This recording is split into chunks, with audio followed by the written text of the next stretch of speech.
안녕하세요. 형광펜 성경과 함께하는 성경 공부, 오늘은 로마서 9장입니다. 내가 그리스도 안에서 참말을 하고 거짓말을 아니하노라.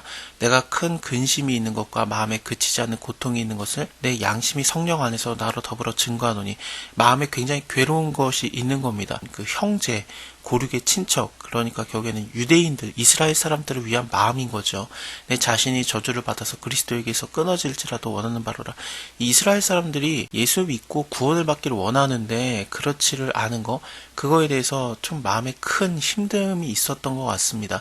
이거는 모세도 비슷한 얘기를 했었는데, 그러나 합의하시면은 이제 그들의 죄를 사하여 주옵소서, 그렇지 않으면 원컨대 주께서 기록하신 책에서 내 이름을 지워버려 주옵소서라는 말도 했었고요. 바울도 약간 비슷한 내용을 하고 있는 거죠. 내가 저주를 받아서 그리스도에게서 끊어질지라도 원하는 바로다. 바로 8장에서 어떤 것도 그리스도의 사랑에서 우리를 끊을 수 없다라고 했지 않습니까? 환난, 공고, 핍박, 기근, 적신, 위험, 칼, 혹은 어떤 것이라도 높음이나 깊음이라든지 다른 아무 피조물도, 사망, 생명, 천사들, 장래일이나 능력에서도 예수 그리스도의 사랑 안에서 우리가 끊어지지 않는다라고 얘기는 했는데, 바울이 진짜 원하는 거는 내가 끊어질지라도, 그리스도에게서 끊어질지라도 내가 원하는 바는 좀 유대인들도 믿었으면 좋겠다, 그거죠. 이걸 말하는 게 좋은 게 사실은 없어요. 그래서 내가 참말을 한다, 거짓말을 아니한다 그러면서 그의 큰 근심을 드러낸 건데, 지금까지 예수 그리스도를 믿음으로 말미암아 구원을 받는다, 율법 필요 없다, 약간 그런 쪽으로 몰아가지 않았습니까? 물론 율법이 나쁘다라는 게 아니라, 율법으로는 우리가 의롭다함을 못 얻으니까 예수 그리스도로 말미암아 우리가 의로움을 받았다, 그걸로 쭉 갔어서, 로마 교인들 입장에서는 대부분이 헬라파 출신이었기 때문에 클라우디아 황제 때 그 유대인들을 다 로마에서 쫓아냈었거든요. 그때 쫓겨난 사람 중에 대표적인 게 브루스길라 아굴라예요. 그래서 그들이 로마에 원래 살다가 쫓겨난 다음에 바울을 만나거든요. 그런 것들을 생각해 보면은 유대인들이 로마에 별로 없었어요. 그래서 대부분의 로마의 교회 사람들은 이방인 출신의, 그러니까 헬라파 출신의 사람들이 기독교인이 된 건데, 몇 명 되지도 않는 유대인들을 지금 감싸고 도는 듯한 그런 말투가 나오는 거죠. 바울 입장에서는 굳이 이걸 안 말해도 될 것 같은데, 이것을 오히려 말함으로써 더 진리를 우리에게 더 전해주게 됩니다. 그것은 혈통을 얘기하는 게 아니라, 물론 지금까지 그 얘기를 했었지만 여기서 좀 더 자세하게 그 얘기를 합니다. 나의 친척, 고륙의 친척을 위해서 곧 내 자신이 저주를 받아 그리스도에게서 끊어질지라도 내가 원하는 것, 이스라엘 사람들이죠. 그래서 이스라엘 사람들, 저희에게 양자됨과 양자됨이라는 것은 출애굽기 4장에서 여호와의 말씀에 이스라엘은 내 아들, 내 장자다라고 얘기를 했고요. 그래서 하나님께서 이스라엘 사람들을 양자 삼은 것, 그것이 드러났었고, 또 영광에 대한 것도 너무 많이 나왔죠.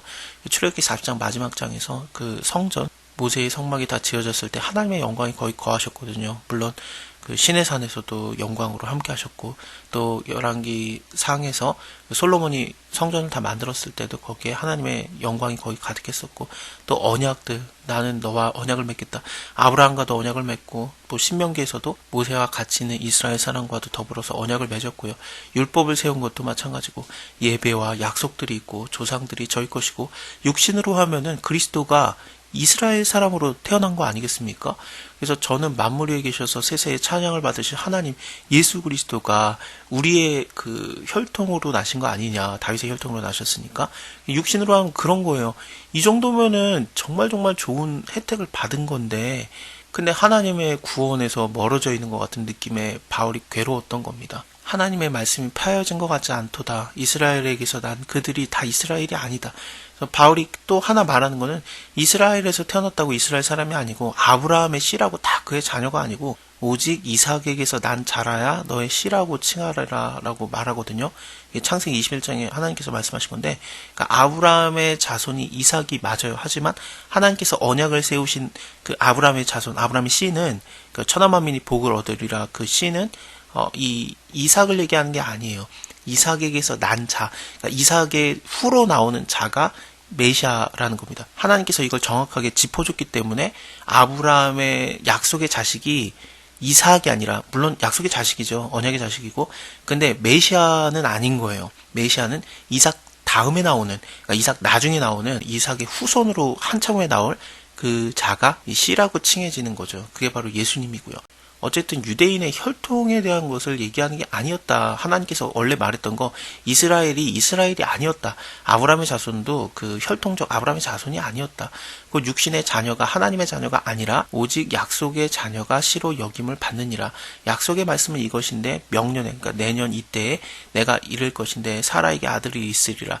그 소돔과 고모라 멸망시키기 전에 하나님께서 아브라함과 사라에게 나타나서 해주셨던 언약들이거든요. 이뿐 아니라 또한 리브가가 우리의 조상 이삭의 한 사람으로 말미암아 잉태하였는데 그 자식이 아직 나지도 아니하였고 무슨 선이나 악을 행하지도 아니한 그 뱃속에 있을 때 택하심에 따라 되는 하나님의 뜻의 행위로 말미암지 않고 오직 부르시는 이에게로 말미암아 서게 하려 하사 리브가에게 이르되 큰 자가 어린 자를 섬기리라 하셨나니 기록된 바 내가 야곱은 사랑하고 에서는 미워하였다 하신가 같으니라.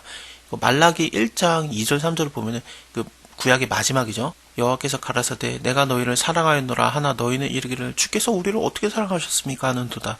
나 여호와가 말하노라 에서는 야곱의 형 아니냐? 그러나 내가 야곱을 사랑했고 에서는 미워하였으며 그들의 산들을 황목해 하였고 그들의 산업은 광야의 실랑에게 붙였느니라 라고 하나님께서 말라기를 여십니다.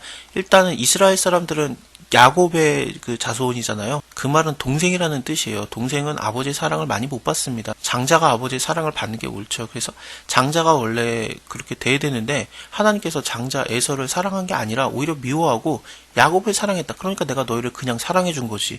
근데 너희가 나에게 말하기를 어떻게 우리를 사랑했나이까 라고 말하는도다.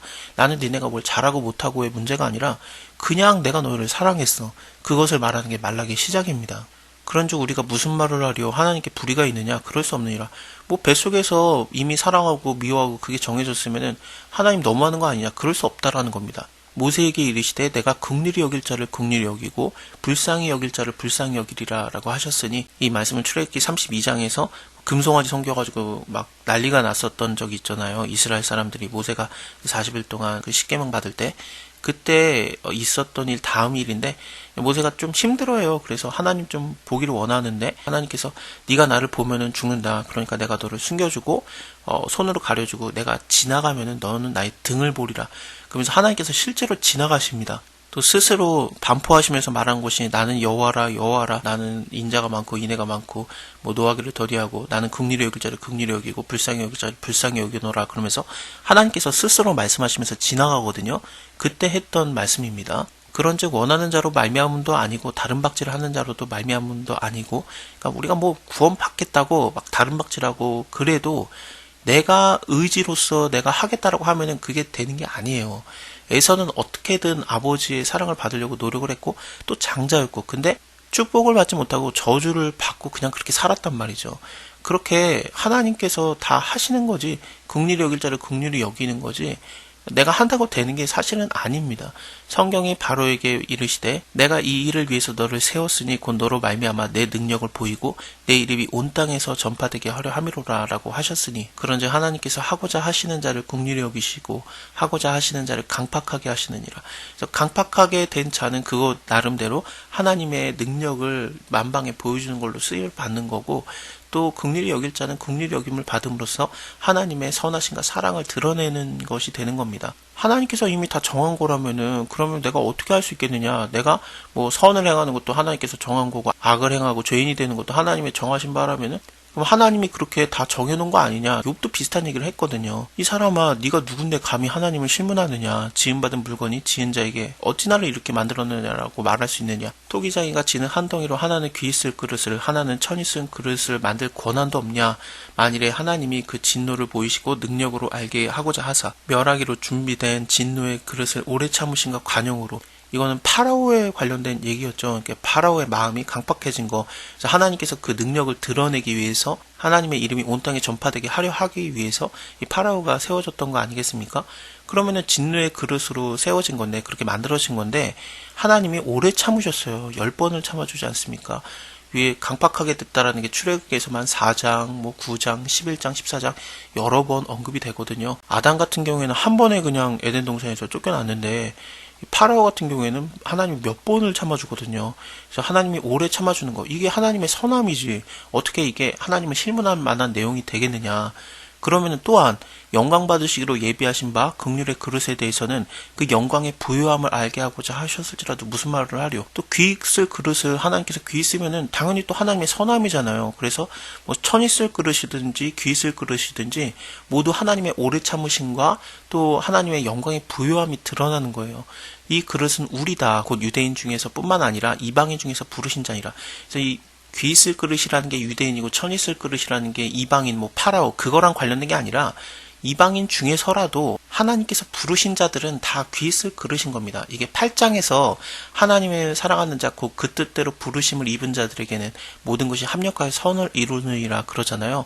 이 부르신 자들, 하나님이 미리 아신 자들, 뱃속에서부터 미리 아신 거죠. 야곱과에서를 미리 아신 것처럼, 그냥 먼저 사랑하고 미워한 것처럼 그 미리 정하시고 그 뜻대로 부르신 거예요.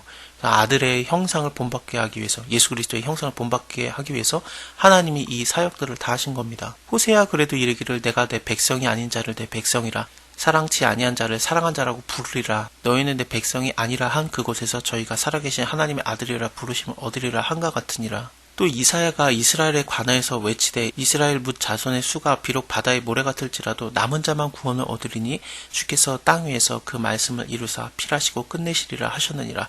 또한 이사야가 미리 말한 바 만일 만군의 주께서 우리에게 씨를 남겨주지 아니하셨더라면 우리가 소돔과 같고 또 고모라 같았으리라 한가 같으니라. 이 소돔과 같고 고모라 같으리라, 이거는 뭡니까? 하나님이 진노하시는데 오래 참아준 것, 그것을 얘기하는 거고요. 또 위에서 남은 자만 구원을 얻으리라, 이거는 영광을 위해서 예비하신 바 긍휼의 그릇에 대해서 얘기를 하시는 거죠.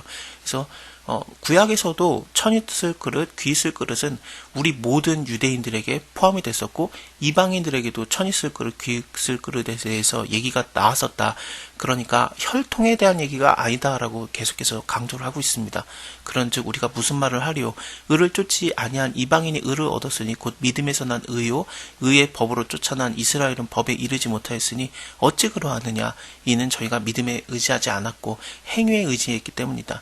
부딪힐 돌에 부딪혔느니라. 기록된 바 보라 내가 부딪히는 돌과 거치는 반석을 시온에 두노니, 시온에 둔 반석 예수 그리스도십니다. 저를 믿는 자는 부끄러움을 당치 아니하리라.